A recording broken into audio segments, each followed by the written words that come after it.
understands en route. Yes, okay. May I begin, by congratulating our new Minister for Justice and wishing her well on the road ahead. And you're clearly hitting the road running by coming into the House today as we progress this important legislation which will improve the efficiency of the administration of justice. I do acknowledge the work of the Court Service of Ireland in recent years in making the workings of the legal system more accessible to the public, and indeed the workings of the day-to-day administration of justice more efficient.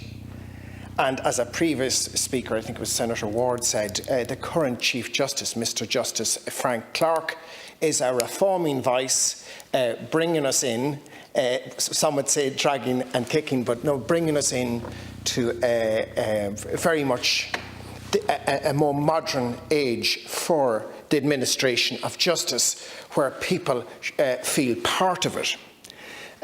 A number of previous speakers, senators, have addressed different aspects of the bill, including the welcome reform for the coroners and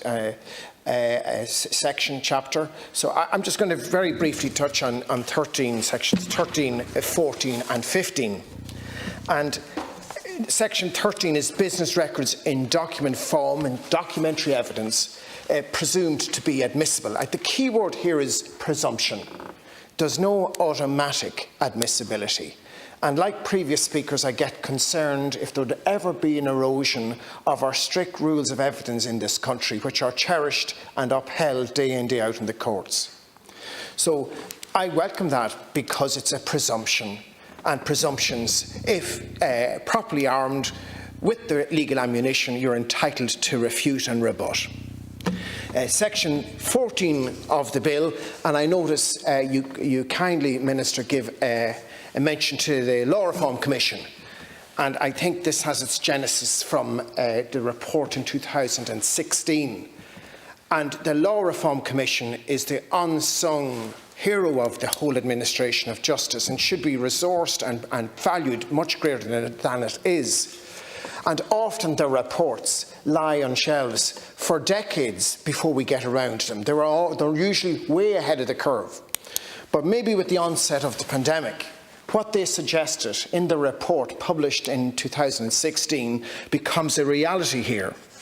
And again, we don't like to see an erosion of the evidential rules, the admissibility of business records, but I suppose it does bring us into a more modern time when this is important, and when they're compiled in the ordinary course of business, and there are balance and checks here as well. The balance and checks can be found at, I think, section 16, where the court, in the higher courts of Ireland, of course, would be able to exercise its inherent jurisdiction. And it's very important that misinformation doesn't go out today. The nature of these contracts, let's say, in debt matters, often means that there's a summary procedure instituted, which doesn't mean oral evidence. It doesn't go to plenary. But there's no prohibition of a plenary hearing in this modern stage that you're taking. So if, for instance, a debtor says, I never got the money, I dispute the admissibility of the business records, the court will take that into consideration. The court will, apart from its own inherent jurisdiction in the higher courts, will consider, is the information reliable?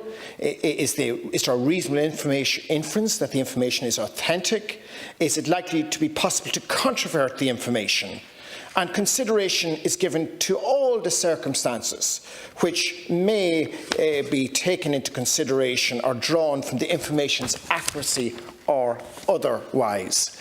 So I know the intent of this court, of the legislation in many respects. But if it comes to personal debt, we should always remember that we have the personal insolvency regime on a statutory framework in this country, which is one of the most modern in the world, and it's a fair system, and it should be embarked. It should be embarked by and used by anyone in debt difficulty. As a handover to my colleague, I can understand that this will the amendments will, in a sense, save unnecessary court costs. It'll become less unwieldy, and it still gives both sides the right to, it's not a fait accompli, there's still a plenary hearing entitlement if you can convince the court of its appropriateness. Thank you, Ciara.